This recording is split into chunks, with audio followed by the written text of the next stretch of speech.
என்னுடைய வீடு சகல ஜனங்களுக்கும் ஜெப வீடு என்னப்படும். ஏசாயா 56ஆம் அதிகாரம் வசனங்கள் 1 முதல் 8 வரை.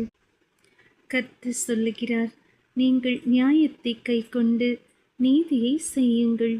என் இரட்சிப்பு வரவும் என் நீதி வெளிப்படவும் சமீபமாயிருக்கிறது.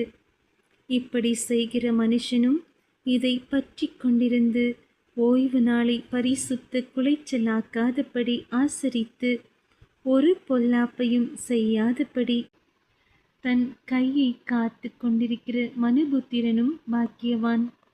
கர்த்தரை சேர்ந்த அந்நிய புத்திரன், கர்த்தர் என்னை தம்முடைய ஜனத்தை விட்டு முற்றிலும் பிரித்து போடுவார் என்று சொல்லானாக.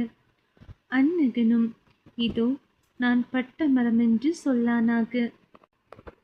என் ஓய்வு நாட்களை ஆசரித்து எனக்கு இஷ்டமானவைகளை தெரிந்து கொண்டு என் உடன்படிக்கையை பற்றி கொள்ளுகிற அந்நகர்களை குறித்து கர்த்தர் சொல்லுகிறது என்னவென்றால், நான் அவர்களுக்கு என் ஆலயத்திலும் என் மதில்களுக்குள்ளும் குமாரருக்கும் குமாரத்திகளுக்கும் உரிய இடத்தையும் கீர்த்தியையும் பார்க்கிலும் உத்தம இடத்தையும் கீர்த்தியையும் கொடுப்பேன். என்றும் அழியாத நித்திய நாமத்தை அவர்களுக்கு அருளுவேன்.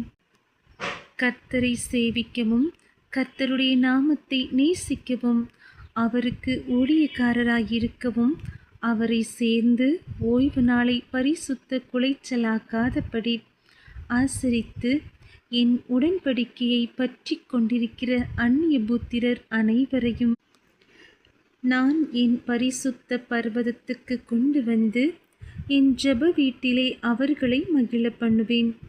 அவர்களுடைய சர்வாங்க தகனங்களும் அவர்களுடைய பலிகளும் என் பலிபீடத்தின் மேல் அங்கீகரிக்கப்பட்டிருக்கும். என்னுடைய வீடு சகல ஜனங்களுக்கும் ஜெப வீடு என்னப்படும். இஸ்ரவேலில் தள்ளுண்டவர்களை சேர்க்கிற கர்த்தராகிய ஆண்டவர் அவனிடத்தில் சேர்க்கப்பட்டவர்களை அல்லாமல் இன்னும் அவனிடத்தில் சேர்ப்பேன் என்கிறார்.